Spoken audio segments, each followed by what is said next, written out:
Hey everyone, Tanner with Westcott Designs here. Today we're going to give you an install video on our all-new 3/4 length modular roof rack for your 6th Gen 4Runner, shown with optional panel inserts.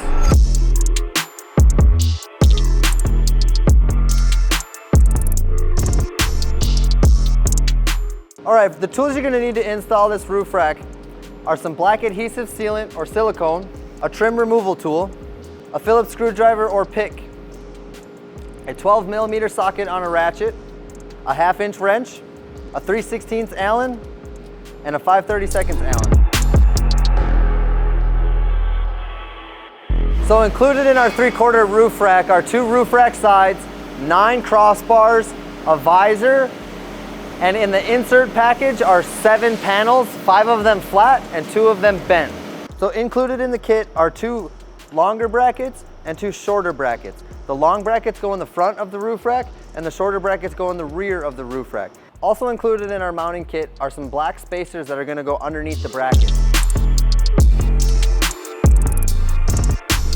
Alright, for proper crossbar installation, you're going to have one pre-installed out of the box on the back of the visor.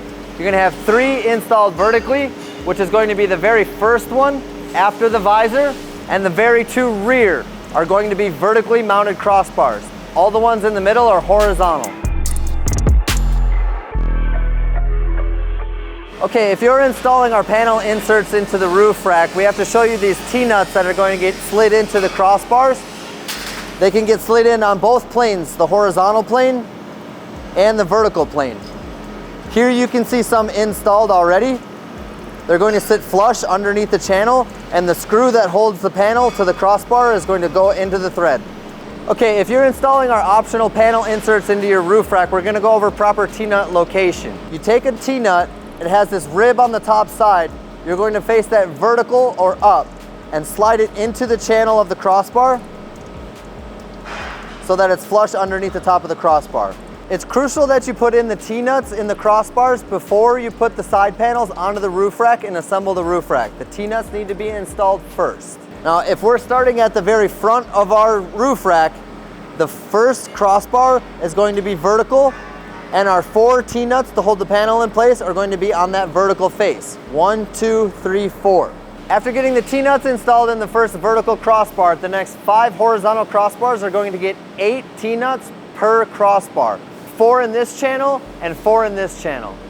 To show you what we mean by 4 in each channel, we have one channel here that the panel's not on top of, and one channel here that the panel is on top of. If you go down the crossbar, there's 2 bolts.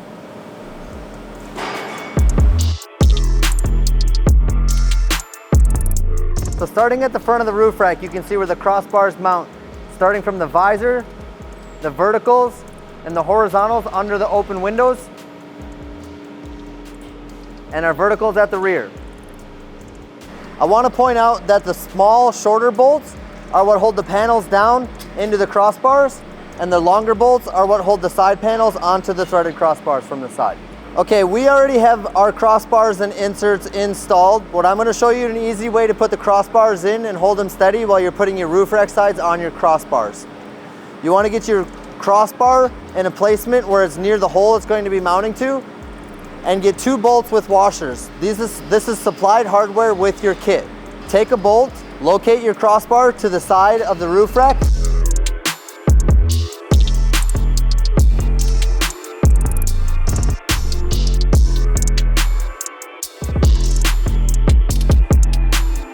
I'm going to take our 5/32 Allen and tighten the bolts until they're snug.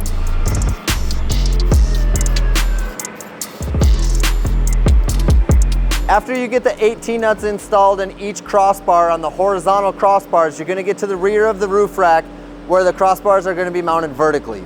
On the rear vertical crossbars, there's going to be one in the front and one in the rear. The front one gets 4 T-nuts in the top face and 4 T-nuts in the vertical face. The rear vertical crossbar at the very back of the roof rack only gets 4 T-nuts in the top face. Included in your roof rack is an overlay plate with our signature bottle opener. The overlay plate is going to mount at the back of the roof rack. Using the hardware provided, we're going to line up the overlay plate with the crossbar mounting holes and start the hardware. Before fully tightening the hardware, we want to take a look at the overlay plate and make sure all the lines are symmetrical and match the outside of the roof rack. Okay, after you have some crossbars installed in the roof rack holding the side plates to the crossbars, we're going to take our visor that has the crossbar on the back and we're going to install it at the very front of the roof rack.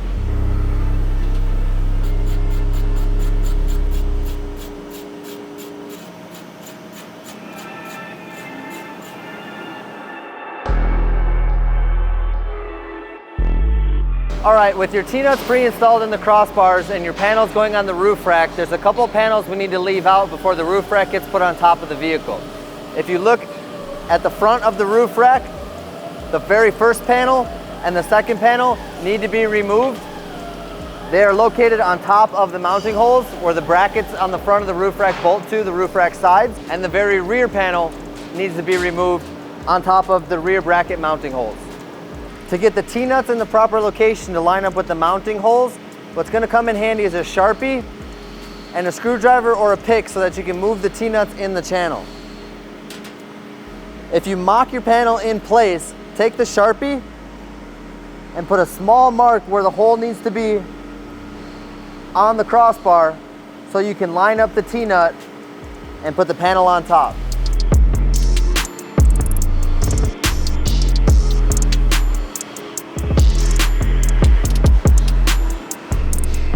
Okay, with our T-nuts put in place to line up with the holes in our mounting panels, we're going to take our provided hardware and go through the panel into the T-nut.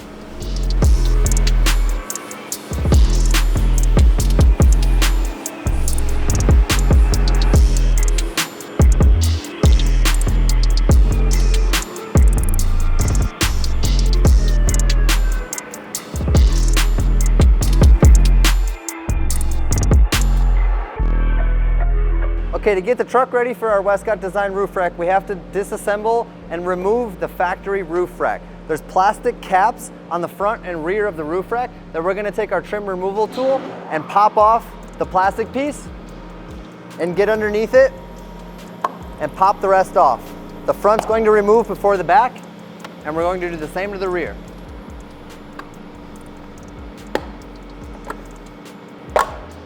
Now, using a 12mm socket or wrench, we need to remove these two factory bolts from the front of the roof rack and the two factory bolts from the back of the roof rack.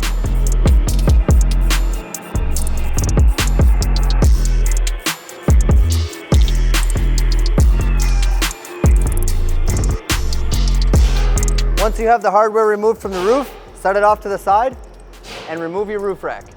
Go over to the other side of the vehicle and do the same process. Okay, our factory holes in the roof, we're going to put some black silicone around the outside of the plastic spacer sticking up, and we're going to put our black spacer on top of that. Okay, with your spacers installed in silicone, now you're going to differentiate which bracket goes in the front and which one goes in the rear. You've got a longer bracket and you've got a narrower bracket. The longer one's going to go in the front with the vertical side towards the outside of the vehicle, as well as the rear bracket.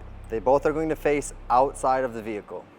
Okay, once you get your bolts tightened and your brackets in place, you're going to leave them hand tight, grab a friend, and put your roof rack on the truck.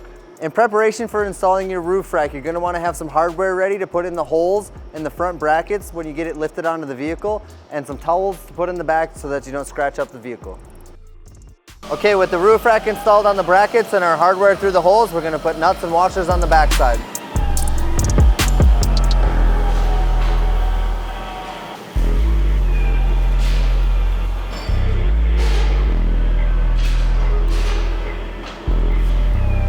Okay, with our roof rack in place and our hardware put through our mounting holes, we're going to take our ratchet and our wrench and we're going to tighten up the bolts till they're snug so we can have adjustment in the bracket.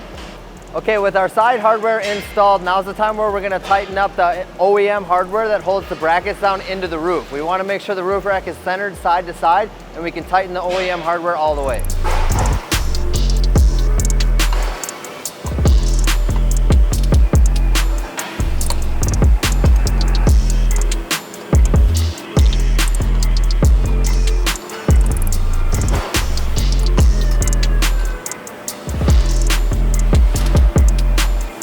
All right, now that we have the OEM hardware tight into the roof, we're going to set the height of the roof rack with our side bolts that we installed previously. So at the front of our roof rack, we have some weather stripping on the visor. We want the visor to be down on top of the vehicle so that this weather stripping creates a seal across the front, and we'll tighten the bolts down.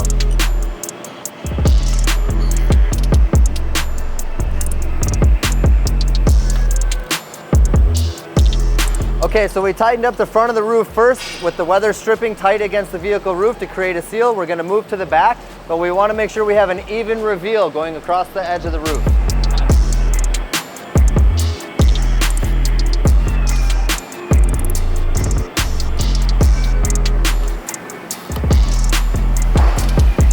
Okay, with your roof rack tight to the mounting brackets and the mounting brackets tight to the roof, make sure you have an even reveal going down the side of the roof rack.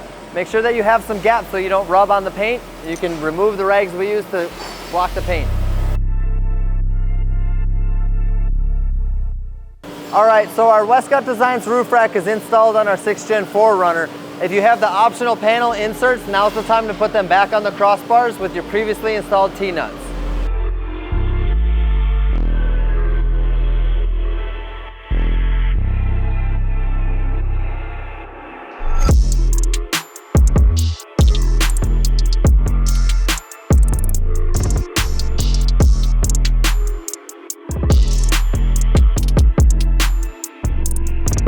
Okay, with all your hardware installed in the panel inserts, we're going to go through and we're going to tighten all the bolts in the crossbars and the panel inserts to make sure that everything's 100% tight. All right, so that completes our install of our Westcott Designs 3/4 length roof rack for your 6th Gen 4Runner with optional panel inserts. Remember to comment, like, and subscribe for more videos like this.